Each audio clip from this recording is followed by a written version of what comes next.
from these 9 years of performing the Sawm, only once the Prophet Muhammad SAW performed 30 days of fasting. Okay, the rest, the 8 years, the 8 times, just 29 days. So what does that mean? It means when the companions of the Prophet Muhammad SAW or the Muslimin, they went for moon sighting on the 29th of Ramadan. Normally they be able to sight the crescent or the moon, right? So that was what happened. And the next day is not 30th of Ramadan, it's considered the 1st of Shawwal. So from 9 years, only once Rasulullah fast only one day. One time only Nabi fast on 30 days. The rest all on 29 days. So why did the Muslims, the companions, the Arab, they still using the method, we call it manual method by going to sight the moon sighting? Because at that time the Arab was mostly illiterate. They couldn't understand mathematics at that time.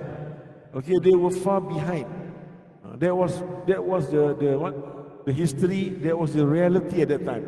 If we can see, the Arabs mostly is a norm that they were illiterate. They're unable to read nor to write, nor writing. Neither reading nor writing. Okay, they were unable to do that.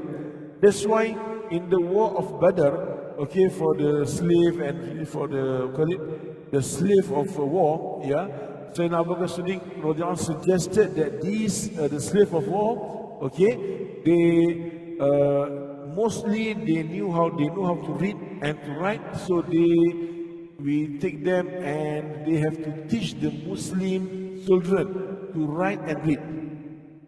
Okay, but that's what happened. Also, it shows that mostly they do not know how to read and to write. All right, that's why during that time they were very backwards. This is a reality. I'm not trying to belittle anyone, but this is the reality. If you see in any books, the history book, it will tell you, show you the same thing. All right. So we can see the Romans, the Persians, for example, during that time they already had a calendar. All right. So like the Romans, now we are using their calendars. Okay, about 365 days. Yeah. But the Muslimin, they did not have the calendar yet. So the best way, the simplest way for them to understand, to know whether Ramadan exists already or not, are they in the month of Ramadan? They can just on the 29th of Sha'ban, they go and see the moon sighting. Yeah, but during that time it was very clear. Yeah, so they were in the location, they are located in the place that is very easy for them to sight the moon. So normally, mostly 29 days of fasting. Only one time Nabi SAW fast for 30 days. Alright? Okay. So this is what happened. Alright? And the Arabs were backward before. Until they got Islam, they embraced Islam, they practiced Islam. They became one of the best ummah, one of the best, tribes, okay, in the world. Not because of the Arabs, because of Islam. Islam really pushed them to become excellent, to be an excellent people, excellent ummah. If, let's say, Nabi Muhammad SAW belongs to the Roman or to the Persian, and Islam is, in glory, yeah, so nothing much, because people say the Roman and the Persian already there. They were very advanced. So it's not Islam who pushed them. They were already advanced before Islam. But since the Arabs, Nabi Muhammad from the Arab belongs to the Arab tribe, yeah, the Arabs were very backward. Okay, they can't even read, they can't even write during that time. Okay, but nevertheless, because of Islam, they excel. So Islam really pushed them to become the great, one of the best ummah, one of the best tribe in the world. They conquered 1/3 of the world after that with Islam. Okay? Okay, so that's what happened. Now, in Singapore, the history of Singapore, we should know the history of Singapore. Eh? We have so far 4 muftis. The first mufti was Al-Marhum Sanusi Mahmud. Was the first Mufti, and the second Mufti was Sheikh Sayyid Isa bin Simil. Yeah, okay. Now let me just introduce you or just share with you a bit of the history of Singapore. Last time we used to go and sight the moon. Moon sighting is compulsory in Singapore last time during in 1960s, where the Asatiza, the scholars in Singapore, the Muslim scholars, yeah, they went to the south of Singapore. They call it Pulau Api-Api, somewhere in the southern. I don't know what it's called in English. Yeah, maybe you all know. Now it's become a refinery island for they meant for refinery now. Okay, this is what happened. But unfortunately, for many years, never once they be able to sight the moon. Okay, and they even tried in what call it Mount Faber Hill. Still, they cannot make it. Yeah. So that's what happened in Singapore. There's no chance, no history of sighting the moon. Not like Malaysia. Malaysia, in certain places, they can be able to sight the moon. The very famous place was in Negeri Sembilan, Teluk Kemang. It's nearby Allahumma salli ala Muhammad, pantai in Negeri Sembilan, the famous, we call it apa pantai?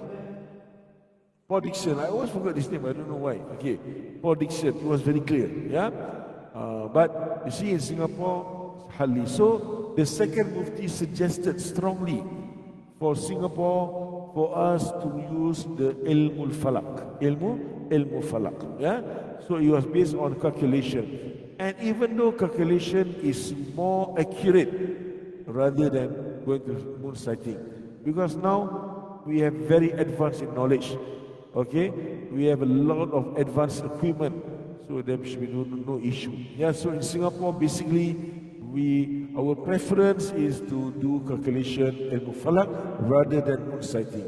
Yeah, and nowadays, during that time, I was being informed that the Malaysian, the Malays, Tanah Melayu, the Malay land, or the Malay people, the Malay settlement, the Malay people at that time, they disagreed strongly with our ex-Mufti, late Mufti, because they still feel that we have to sight moon sighting is mandatory. They didn't believe in calculation. But now, Alhamdulillah, since we are very advanced, everybody now begin to agree. Even in Middle Eastern countries, they are starting also to use the calculation. Okay? That's why in Egypt, I was being told because I studied there. In Egypt, they practice both. They did the calculation. They knew already when is going to when are we going to celebrate the Shawwal, first Shawwal? But they also went to sight the moon to respect, okay, to respect the scholars that disagree with ilmu falak. That's all. So they did both. While sighting, they know they cannot sight the moon. They cannot see because the calculations tells them everything already. The size of the moon won't be able for them to sight the moon. Moon sighting is not possible because after calculation, it's not permissible. They knew already, but they still go there and try to see and try to work on it. Yeah, but unfortunately, because why? Not just of wasting time, because they trying to accommodate the classical scholars that disagree with ilmu falak. So they have done both lah. All right, okay. So in this issue, I would like to continue. It's about the fasting issues, okay? Okay. First of all, this fasting is mandatory, wajib to all Muslimin. Okay, it's not wajib to the non-Muslim. Let's say we invite the non-Muslim, the ministers, the MPs to come to our mosque and breakfast together. It's good, but we can never force them to fast from subuh. Cannot, because they are not Muslim. Okay, this is not eligible for them. This is not mandatory for them. This is not for them, basically. Okay, they can come and join us, no issue. Even we have any other non-Muslim friends, right, in Singapore, we welcome them if they want to break with us. We can show them this is our Islam. This is how we break fast. This is our culture, let's say, tradition and also Sharia in Islam. We can share with them, but we can never force them to join us. Okay? This is number one, they must be a Muslim. And they must be in state of sound mind. Okay? For someone who lost their mind, they became insane. Okay? This will null their fasting. Alright? And furthermore, we have to understand the next thing is that when come to niyat, intention, okay, there is a difference between the niyat for mandatory saum and voluntary saum. Versus the saum for sunnah and the saum for Ramadan. There's two different things. Alright? First of all, the time is still the same from subuh to maghrib, fine. But when come to niyat, there's a bit difference. Alright? If we want to do our voluntary saum, okay, sunnah saum, right? Let's say for every Monday and Thursday, we want volunteer to form our saum as a voluntary saum, or maybe we want to do the puasa al-bayt, ayyamul bayt, 13, 14 and 15 of every month. Like yesterday, we were in the 15th of Sha'ban, yeah? Or we want to perform Sunnah Nabi Daud alayhi salam, the fasting that was being practiced by Nabi Daud alayhi salam. So one day we fast and we skip another day. We fast and we skip another day. 1, 3, 5, 7, 9 until 30. So we fast on these odd days and we break fast, okay, on the even days, right? Okay. So that's what happened. If we want to do sunnah, there is no issue. We can even say our niyyah intention even during Zuhur time, no issue. Let's say I wake up in the morning and I was late. I slept, then I wake up already subuh, maybe 6:50, 7 a.m. in the morning. I haven't said my niyat, but I want to perform puasa sunnah. Yeah, I want to perform sunnah or fasting sunnah. No issue. After subuh, so I can say the niyat, no issue. Maybe I go to work. Yeah, I pray my subuh. I have no intention to perform my saum. Yeah, sunnah saum. Then after I go to work, I suddenly realize already 1 p.m. I haven't taken my breakfast. I haven't taken my lunch. So I think I will be having another meeting also in the evening. So it's better for me to continue and I want to fast. Is that permissible? Yes, because it's sunnah saum, no issue. But if you want to do fardu saum, which is Ramadan, okay, then you must say your niyat prior subuh prayer, prior azan subuh. That means you must say your niyat before subuh. That's why he said, nawaitu sawma ghadin, I perform my saum tomorrow. Let's say subuh is 6 a.m. in the morning.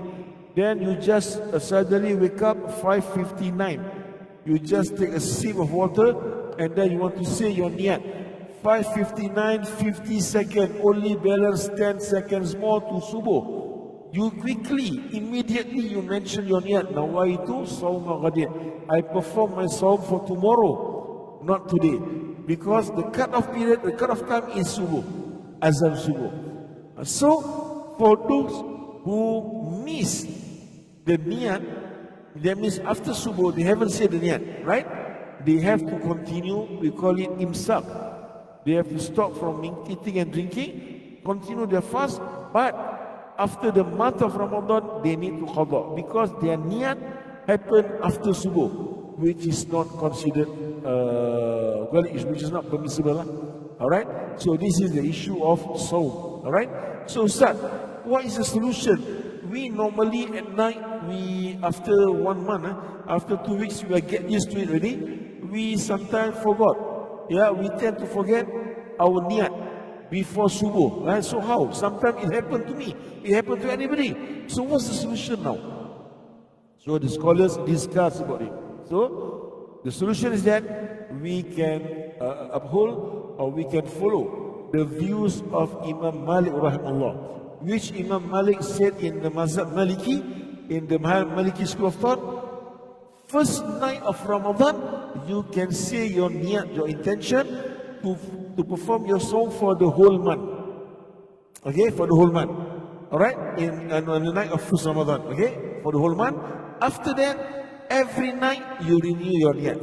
If let's say one day you forgot, yeah, you tend to forget, or you forgot, generally you forgotten about your niyat, at least being covered by the niyat that you want to perform 1 month, the whole month of fasting.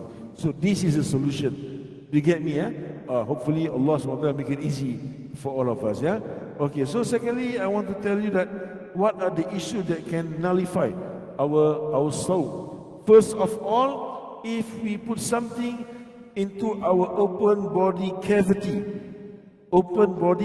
which is our throat, our nose, our ears, this one behind, our dubur, and faraj for the vagina for Muslimah, for ladies, yeah? These are considered as open body cavity. Yes, which come into the stomach, okay? Open body cavity. Let's say when you have sore eyes, when you are fasting, then you pour, or you put you put some drops, some drops of IMO into your eyes, yeah. You put some drops in your eye, okay. That won't nullify your soul, because why? Eyes is not considered an open body cavity. From eyes, it's not. Maybe some people might say that, yeah, Ustaz, when I put my IMO, yeah, I feel something in my throat. That's not true. Even our scholars, even doctors said it is not an open body cavity. Okay, but different from mouth, throat, which come to the stomach, ears, and the nose, okay, dubur, okay, and even for the vagina. Yeah, okay. So in this issue, we have to be clear, right? So let's say something which does not exist, did not exist in the day of Prophet Muhammad Sallam, which today exists, such as people are going for Allahumma salli ala Muhammad, dialysis. Okay, we have a problem with kidney failure, right? They have to go for dialysis in a week for at least 4 days or 3 days. Yeah. So will this kidney dialysis nullify your soul?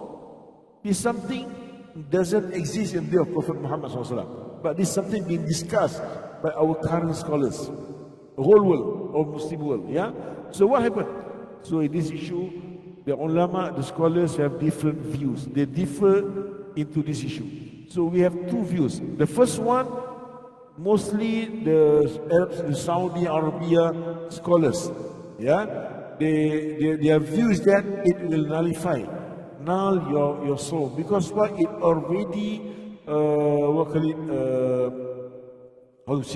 it already affected all your internal organs in your body, even though it doesn't go through to your open body, yeah. It doesn't came from the open body cavity, but it still come in to your body, and it affected a lot of things. Okay, this is the first view from the Saudi Fatwa Committee. All right, but majority of alim in the Islamic world view it differently. Okay. Mostly the Shafi'i school of thought, the scholarship school of thought, the Azhar University, Darul Ifta, and many more. They view that this issue of dialysis will not nullify your soul, because why? It still never go through your open body cavity. It comes from your hand. So it's an open body cavity. So it's still will not null your soul. But again, to be moderate, yeah, I just want to share with you, I know personally few people who are facing this problem. Okay, so what happened? I asked them personally, what do you think of soul when you are having dialysis? Yeah, none of them said that after dialysis I can chop. No. After dialysis, I can go to market. No, none of them say that. They will always say after the dialysis, they feel very drowsy. Okay, they wobble. Yeah, wobble. They mean they can't walk properly. If they come to the dialysis center, they can come by bus. But after finishing or after going the process, when they come back, they're going back to their home, they need a grab. Because they're not in a state of very well after that. So very drowsy sometimes, yeah? Okay, so what my view is that for those who are really having this problem, if you feel that you cannot take it, you don't fast. You are considered sick. That's what Allah mentioned, فَمَنْ كَانَ مِنْكُمْ مَرِيضًا أَوْ عَلَى سَفَرٍ فَعِدَّةٌ مِنْ أَيَّامٍ أُخَرَ. Those who are sick and the travelers, they can fast, they can break fast, and they can qada in other days. So that's the best. Okay, don't force yourself, because in maqasid shar'iyah, you have to take care of your life. You have to take care of yourself. This is what we mentioned in the fiqh of Islamic jurisprudence. Yeah, mashallah. And the last one, it is strictly prohibited. It's strictly prohibited that if someone, let's say during fasting month, while fasting, they had sexual intercourse between husband and wife, yeah, they will definitely null your sawm, and not just null, you have to pay for the kafara. What is the kafara? Kafara is you have to sawm 2 months continuously. Okay? If you can afford to do it, then you have to feed 60 poor and destitute. This is what happened in Islam. Yeah? May Allah subhanahu wa ta'ala bless us. Alright? So I actually have to leave. My personal apology, my Jum'ah, dear brothers, I have to leave because I have today only have something that I have to settle. Okay, so inshallah next week we will come back and I will discuss more about Sawm and Qadha and about Fidya. Okay, what is Fidya? How much is the Fidya in Singapore context? Okay, how much? I will discuss that next week inshallah. Is it okay? Alright, any question? Alhamdulillah. Okay, very good. No issue of that, no issue. Okay, but we have people who were diagnosed with very severe asthma, so they use the inhaler, they puff, right? Okay, basically this inhaler affect the body, the open body cavity, because why we are putting the Ventolin in the throat and inside the open body cavity through it, yeah. So basically it's null, but the fatwa has different views. Okay, basically those who are having diagnosed with asthma, they just need a bit of puff for them to be able to enable them to breathe. Okay, and this puff, okay, the Allahumma salli ala Muhammad wa ala Muhammad was it? The puff, or the inhaler does not quench the thirst. No, does not make you feel full. Okay, it's something don't meant to quench your thirst, right? So if you just need that just to make you be able to breathe, and you can continue your fasting. So all the community of fatwa agreeable that inhaler will not null your soul, provided you use it because you need it. Not anyone. For me, I have no issue of asthmatic problem, so I cannot use that. If I use that, I might nullify my soul because I don't need that. Okay, because it goes through my open body cavity. Alright? But for those who really need it, no issue. It's considered, mashallah, mafi mushkilah. I mean, it's okay. They can continue because they need that. Okay? Wallahu alam. Okay, I will have to leave now. Okay, my personal apology, Jama'ah. Okay, I have 15 minutes earlier today. Alright, because I have to rush to Pasir Ris. Yeah? Inshallah, next week we will meet again. Alright? We will continue our class, inshallah. Okay? Assalamu alaikum warahmatullahi wabarakatuh.